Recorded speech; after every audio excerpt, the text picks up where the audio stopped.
friends, welcome. My name is Baron, and this is my channel where I talk about some book stuff. I'm the Book Baron. Welcome in. So, you might have noticed if you're a subscriber or have watched a couple of my recent videos, I've been pretty stressed lately because of some stuff going on with work. But I decided as a little reward for surviving the week to myself that I would buy myself a Metallica hoodie. I'm a really big fan of Metallica. The Master of Puppets was the very first CD in my car. I think I might have just revealed a little bit of my age right there, but let's move on from that. But I ordered this hoodie. I didn't realize this has a whole back to it. So that was a fun little surprise for me. But let's get to what we're here to talk about today, which is it's time for some TBR cleanup. I like to track my TBR in a number of different ways. And I think at one point I counted it all and I had about 400 books at one point. And I hate clutter. So I've decided that I want to go and clean house specifically on my Goodreads and my Storygraph because I really want those to be a good place for me to find books that I want to put on my monthly TBRs and actually track things that I'm really interested in. And my thought being like, hey, if it's been lingering for more than a year, maybe it's time to clean house and really take a hard look at whether or not I'm interested in this book. Some of them I've literally just forgot about like what they're about. So maybe I just need to look up a little bit about them, get excited again. I'm gonna stick to my romance books only. I don't think anyone here cares that I'm in the middle of the Expanse series. I'll get to it someday eventually. Sci-fi is just not a high priority for me right now. With all that, I'm gonna go through roughly about like 10 of the oldest books on my Goodreads and Storygraph account and just let you know what they're about, why I maybe put them on there if I remember, and whether or not I plan to keep them on there. Oh, also just as a heads up, the sun's gonna be going in and out. It's partly cloudy today. It's Seattle. Seattle's weather is a fickle mistress, so we're just dealing with what we've got. Sounds good. Without further ado, let's just get into things. First book up, I have Underneath the Sycamore Tree by B. Celeste, and this is sort of like a contemporary high school cyclit type of book. The premise is that Emery has lost her twin sister like a while back to an autoimmune disease. That causes her family to kind of fall apart. Her parents get divorced, her dad leaves. And she ends up being diagnosed with the very same autoimmune disease, which kind of sends her mom into a spiral. So her dad ends up having to take her in, and they haven't really had a relationship for 10 years. And now it sounds like maybe she's got a stepbrother that's going to be living with her named Caden. And it's a little bit of a romance between these two. So I'll be honest, I have no clue why I added this. I'm going to guess because when I looked at the synopsis, that it got some hype and I probably added it to my TBR when it was going through a hype cycle. If I was to guess based on the content, I do like some more emotional things and I do like step siblings, so that might be my best guess as to why I might have added it, but I genuinely don't remember adding this. I don't think I'm gonna keep this one on my TBR. I read the synopsis and was kind of like, I'm not a big fan of cyclit in general. It's more high school. It takes me a little bit more to be that was rude. It takes me a little bit more to be kind of interested in high school stuff in general, and I have to be in a really specific mood, and clearly this hasn't appealed to me in a year. I think the timing has kind of passed. I know that at one point this was off KU. It might be back on now. I can't remember. I can't keep up with this stuff most of the time, but I think I kind of missed my window to read this if I was going to read it. I'm going to be taking this one off my TBR. Plus, I really hate the color palette of this cover. I know that that's a petty reason, but like this cover is kind of ugly, right? Let's move on. Next up, I have Master of Salt and Bone, and this is by Carrie Lake. This is a dark high fantasy from what I can tell. It sounds like the heroine's kind of been fantasizing about like a knight in shining armor taking her away from her mother in the situation she's in currently. But it turns out her like knight is this guy named Lucian Blackthorn. He's kind of like scarred. It sounds like he's maybe cursed, and the locals are like, he's actually the devil. Although she was kind of fantasizing about someone saving her, it sounds like he might be the one in need of saving. So why I added this one is all of Carrie Lake's backlist sounds so good. Like all of her books, I'm just like, oh, intrigued. And with this one in particular, I love water on covers, so like that was definitely going to get me. And I will be keeping this one on my list. Part of the reason that I haven't read it yet, or most of Carrie Lake's books, is the fact that they are so thick. We're talking 600, 700 pages in some cases. That's a lot of commitment. That's a lot of commitment for me. And I think I'm a big fat chicken. I don't know what to tell you. Another one of her books that's actually been lingering too is Nightshade. And this sounds like it's more of like a paranormal, like angels and demons type of vibe. The hero sounds like maybe he's like a harbinger of some kind that's like got wings. The Sarah J. Maas of it all. I think the length on these two has been scaring me off. So I'm definitely still interested, especially because I've been wanting to get back into more like paranormal and fantasy romances. I am really hoping to get to some of her books this year and really make a dent in her backlist. Now, all that said, I do have a little bit of a hard time getting very excited for her books because a lot of her synopsises, whatever, you know what I'm talking about. They say so much and also say nothing. It's kind of like a vibes only. Like when I try and pull out details to like what this is ultimately about, I can find like maybe 4 things and there's like 8 paragraphs of text. And I'm just like, so I think that kind of has like deterred me just a slight bit, but I'm not gonna let that continue. Ooh, this one hurts. Okay, so next up I have Untainted by Lillian T. James. This is a high fantasy romance. So this is about Vera and she's like this blade wielding baddie basically. She's pretending to be human and hiding her true identity, which is probably Fae. She ends up confronting someone that she thinks is tailing the crown prince, and this ends up kind of revealing her identity. And then the guy that she went after that was tailing the prince is like, hey, you should come with me, and she ends up learning a whole bunch about herself and like the ancient power she possesses and such.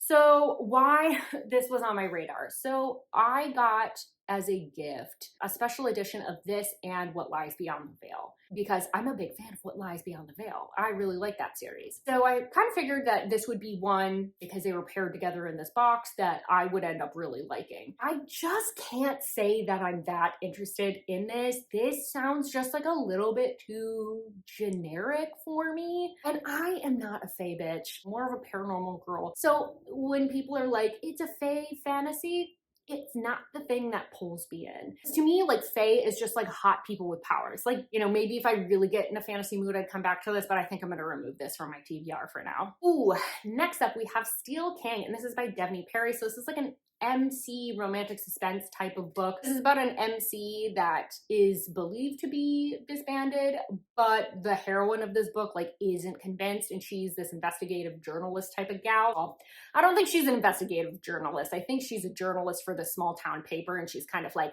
a story. I think that maybe they're actually involved in this murder that's occurred and that they're not disbanded. And so she decides that she's going to go after this like former MC, which I think she ends up falling for like the former president of the club. Why I put this on my TBR is because I really, like maybe a year, 2 years ago, was reading a lot of Devney Perry's stuff. This was one of her more popular books from her backlist, so I had added it. And I also I like MC, I like Mafia, like that's kind of just like a general weakness of mine. That said, I don't know that I knew that the heroine was a journalist, and there is something about like cops and journalists and like that type of character that I just don't care about at all, because I think they're annoying. They put themselves in danger because they need to for their job. And I don't like that kind of stupidity. It annoys me. And honestly, the plot of this one also sounds kind of generic. So I think I'm gonna take this one off. It might be one that I get to eventually, because I think I own a digital copy of this,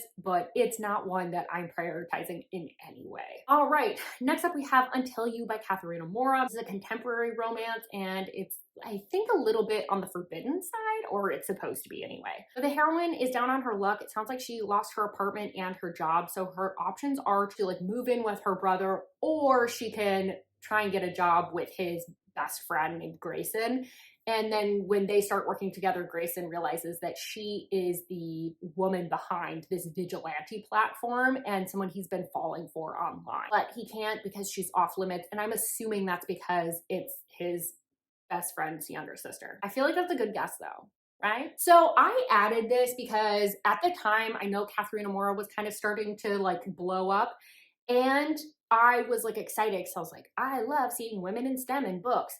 However, I'm like 50-50. I could be swayed either way. If one of you has read it and you're like, absolutely, Baron, you'll end up loving this, it's so good, I will probably end up reading it at some point and keep it on my TBR.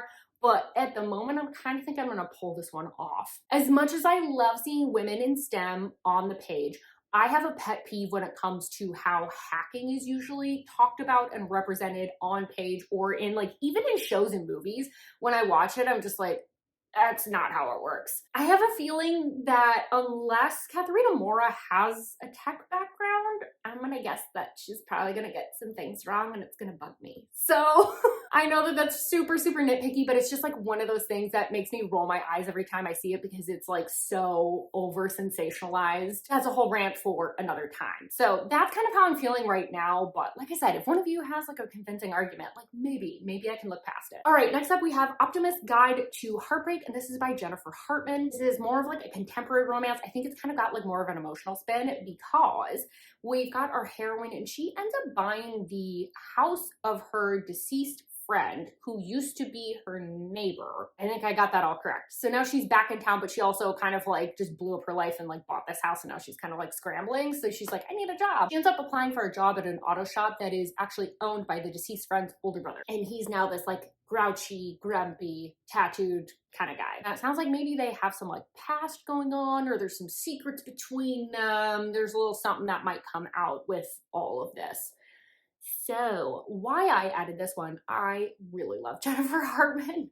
I like her balance of like emotional and dark, and I feel like she kind of strikes a really good line between like more like dark violence types of things, or like physically dark things and like emotionally dark things. And I always feel like it really packs a punch. And I remember this one being so hyped when the book released. Now, this is part of a duet, and I have found that I'm not the biggest fan of duets. It really depends. And I'm suspecting that this one is a miss only because I think when I was watching reviews on YouTube about this, a lot of people were like, the first book is amazing. And then the second book came out and they're like, this is not quite as good. And so I've been a little hesitant to want to pick it up. It's kind of a commitment to read 2 books to get the story that you could maybe get in a single book, right? Hopefully that math is making sense to you. But like when I looked up ratings, like the ratings still looked good. So I don't know what to think of this one. I think I'm going to be honest, I don't think I'm that interested in this anymore. And there's other books that Jennifer Hartman has written that are definitely going to take priority, like her newest release, Something About the Stars or whatever, that's connected to Still Beating. So I think that this is one that I'm probably gonna like let slide off, and I'm gonna feel okay about that, right? Right? All right, next up we have The Brit, and this is by Jodi Ellen Malpas. Jodi Ellen Malpas. I hope I pronounced that correctly. So we have I think this is a mafia romance, but it's a dark romance for sure. Sounds like the heroine's kind of floating through life. She feels a little bit numb, a la Linkin Park. She's not like really engaged. She ends up being taken as collateral by someone named Danny, and he's like, AKA the Brit, hence the title. And it sounds like this is in some sort of power move. So I don't know if she's connected to like mafia or in some way or what's going on, but anyways, she's being used as collateral. And this actually starts kind of like causing her to like awaken some feelings, some sensations. And the things she's feeling are lusty. She has to remind herself that she's the means to an end and that she can't let these feelings, she can't let them get out of hand. I added this, I can guarantee you, because it's mafia-ish or crime related.